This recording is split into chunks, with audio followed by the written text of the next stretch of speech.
Hai semua, gua Wasa dan yes, kali ini kayak di judul video gue mau bahas Poco X3 Pro yang terbaru dari Poco ya, setelah nih kakaknya kemarin yang udah keluar adalah Poco X3 NFC. Yang mana ini kalau ngeliat dusnya dari depan tuh kayak sama aja, nyampingnya terus juga belakangnya. Dan kalau ngeliat di beberapa video dari orang luar negeri yang udah bahas, looksnya atau bentuknya masih sama persis guys, kayak si Poco X3 NFC ini. Tapi ya udah, daripada penasaran, langsung aja kita mulai unboxing plus mini reviewnya ya. Oke, jadi dusnya kayak begini ya, hitam polosan aja, mirip-mirip juga kayak yang lamanya nih, X3 NFC. Kalau yang dulu, kalau yang sekarang X3 Pro. Udah hitam begini aja, di kanan, di kiri, atas, bawah polosan, dan di belakangnya nih ada 4 key point sellingnya, yang mana nih pakai Snapdragon 860, terus juga layarnya masih sama juga 120 Hz ya, 6,67 inci, Full HD Plus juga, Corning Gorilla Glass 6, oke. UFS 3.1 sama baterainya 5160. Ada ini teknologi liquid coolnya. Hi-res audio juga, sama ini warna yang gue pegang Frost Blue 8GB 256GB internal storage-nya. Langsung aja kita buka ya. Sah. Oke, di baliknya nggak ada apa-apa. Awal-awal kita langsung dapat kartu ucapan dari Om Alvin C seperti biasa ya. Terus ada kotak pertama, ini pasti isinya, kita buka aja deh daripada nebak-nebak ya. Oke, SIM card ejector, panduan pengguna, sama ini garansi. Terus satu lagi dapat soft case. Nah, soft case-nya juga beningnya ya beginilah.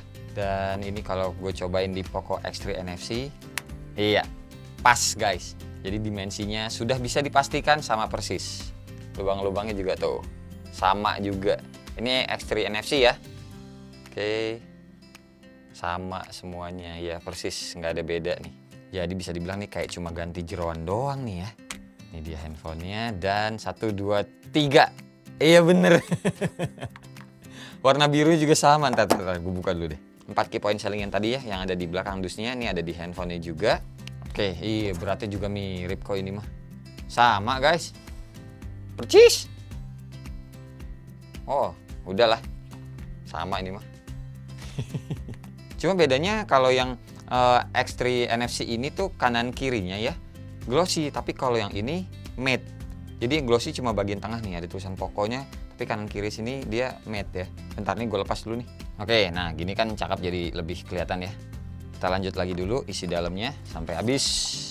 Oke, dapat kabel casannya Type A atau Type C seperti biasa, ada warna oranye-oranye juga, sama kepala chargernya yang berapa ampere nih. Oke, dapatnya yang 33 watt juga nih maksimalnya. Cakep.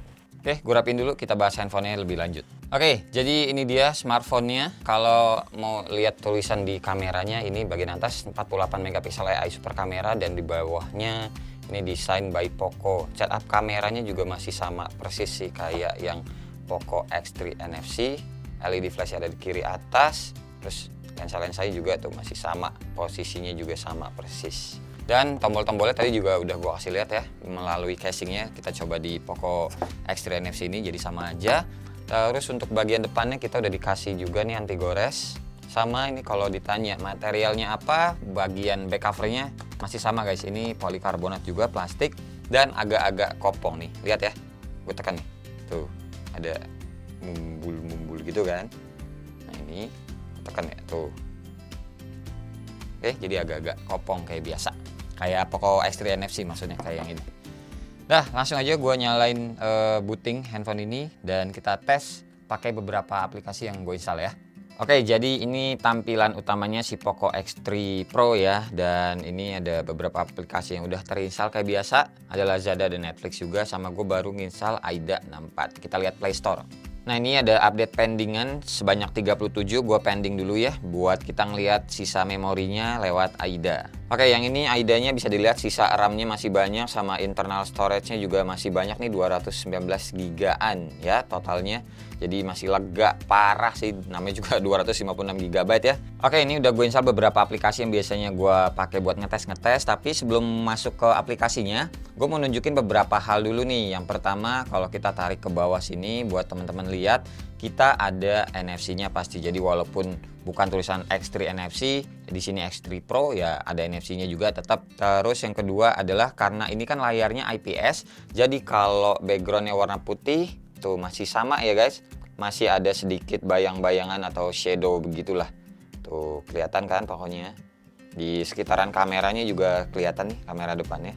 IPS-nya si X3 emang dari yang X3 NFC juga sama sih modelannya kayak begini tuh. Tuh dari jauh aja kelihatan. Ya kan? Lanjut untuk ngasih tahu bagian displaynya. Ini di display, terus kita ke refresh rate. Tuh cuma ada dua pilihan, ada 120 Hz sama 60 Hz. Nah yang 120 kelihatannya emang lebih enak, cuma baterai akan lebih boros biasanya kalau yang pakai 120 Hz. Cuma borosnya nggak jauh-jauh banget lah, baterainya juga 5000 lebih, nyantai aja sih ya guys. Nah terus juga sembari tadi gua nginstal beberapa aplikasi yang biasanya gua tes ini, kan gua nginstal Genshin Impact paling lama, baterainya juga sempat habis. Terus ya udah langsung gua cas aja dan gua nyalain aplikasi ini, baterai lock. Ini kelihatan gua ngecasnya pakai charger bawaan sama kabel bawaannya juga. Tuh gua mulai ngecasnya jam 7:12 ya. Terus fullnya itu sejam setengah kira-kira tuh. 20:43 dia baru fullnya. Jadi lumayan cepet ya buat baterai 5000 mAh. 5000 lebih maksudnya. Dan ini juga ngecasnya dari 12% guys. Jadi kalau teman-teman ngecasnya dari 20% ataupun bahkan ya mungkin 30% udah dicas, harusnya lebih cepat lagi. Sekarang lanjut ngeliat Antutunya buat Antutu AIDA buat lihat lebih lengkapnya lagi. Sisa sistemnya, nih sisa internalnya setelah gue install tadi aplikasi-aplikasi ya, masih ada 204 GB-an, masih lega banget. Terus ini pakai Snapdragon 855 yang kebaca bukan 860 ya. Layarnya masih sama Full HD Plus 6,66 inci. Terus juga ini GPU-nya pakai Adreno 640. Refresh rate-nya 120 Hz. Nah, ini baterainya 5160 mAh. Android-nya juga udah Android 11. Kita lihat sendiri dari optionnya. MIUI-nya 12.0.1. Terus juga ini Android-nya juga Android 11. Kalau dicek udah nggak ada update-nya lagi. Oke lanjut, sekarang kita ngelihat skor Antutunya gede guys, serius sampai ke 860 coy. Tuh 500 ribuan, 558 ribuan tepatnya. Gede ini, jadi buat multitasking sehari-hari aman banget. Ngomong-ngomong nih juga handphone speakernya dual ya, masih sama kayak yang X3 NFC. Jadi di bawah satu dan yang di atasnya di bagian earpiece. Oke sekarang kita lanjut ke aplikasi sensor box. Ada semua ya, kecuali ini doang, temperatur sama pressure tuh nggak ada. Untuk gyroscope-nya aman guys. Hardware info tuh silahkan dibaca sendiri apa tuh bacaan. Ntar kita coba pas main PUBG. Terus cobain main real drum. Dual speaker itu nyenengin tuh, nggak ketutupan sama jari kita nih yang bagian bawahnya ya, nggak ketutupan sama yang bagian depannya ya karena lewat earpiece. Dan earpiece-nya juga ini kenceng, jadi ya nggak keganggu juga sama palp tangan.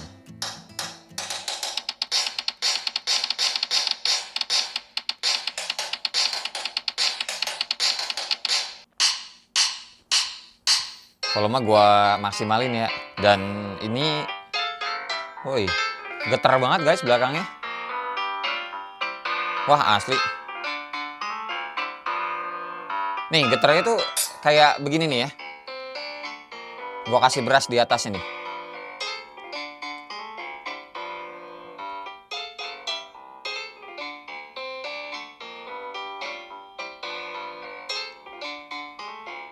Tuh, kebayang lah ya kayak gimana getarnya. Ya kira-kira gitu guys. Jadi kalau dalam main game apa nonton volumenya maksimal, menurut gue enakan pakai casing sih.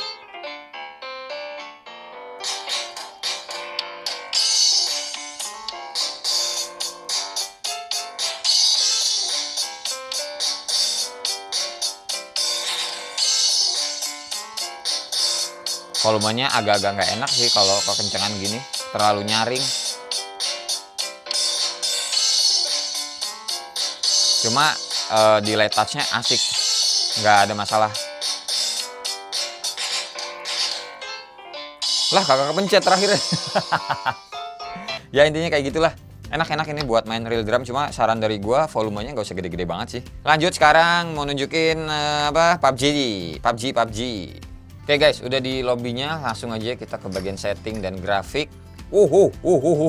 Smooth bisa ekstrim, balance ekstrim, HD ekstrim, HDR ekstrim, Ultra HD juga bisa. Wah gila, handphone 3 juta bisa kayak gini. Ini bahagia banget sih buat teman-teman yang biasa main PUBG. Ultra HDR langsung ya. Oh ini ada game turbonya. Oke, kita cobain gyroscope dulu. Scope on. Oh, aman guys. Gyroscope-nya lancar ya. Nggak ada delay nih. Tuh. Oke, maju dulu.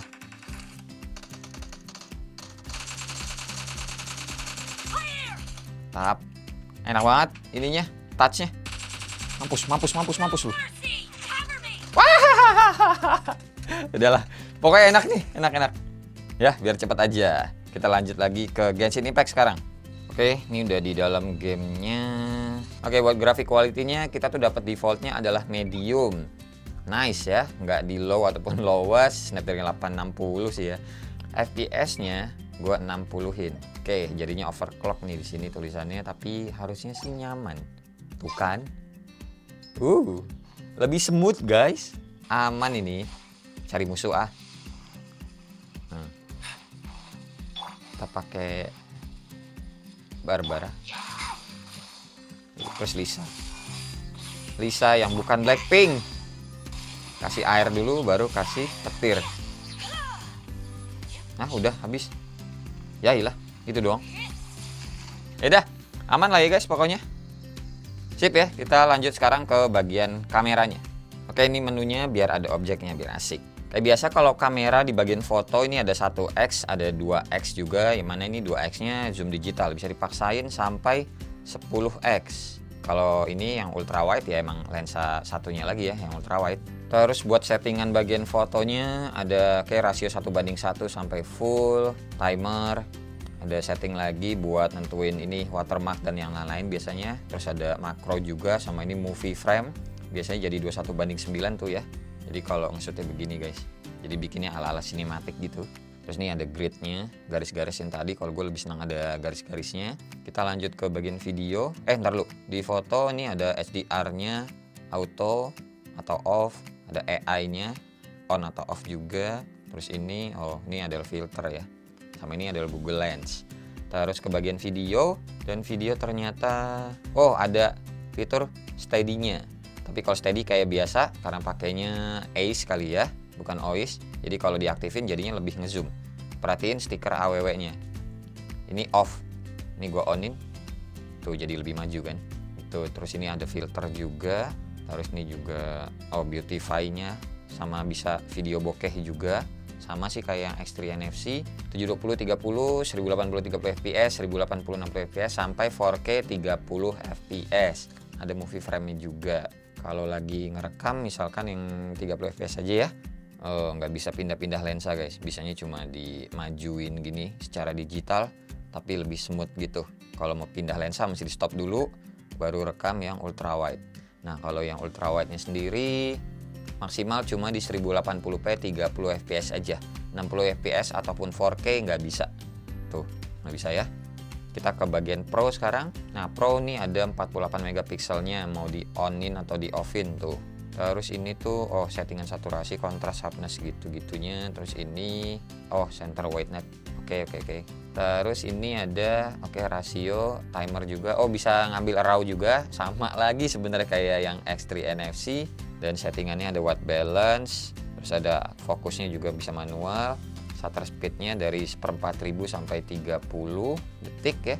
Terus ISO-nya juga bisa dari 50 sampai 6400. Terus ini exposure value-nya biasa, sama ini bisa milih lensa. Lensa wide ini lensa standarnya, lensa utama, atau mau ke ultra wide nih UE ataupun lensa makronya. Terus lanjut ke mode portrait ini. Oke, bokehnya bisa diatur mau seberapa ya F-nya nih. Nice, terus ke bagian more, bujuk banyak bener.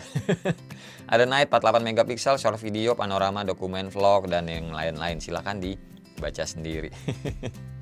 Yaudah, habis ini teman-teman lihat contoh foto sama video yang berhasil gue dapetin.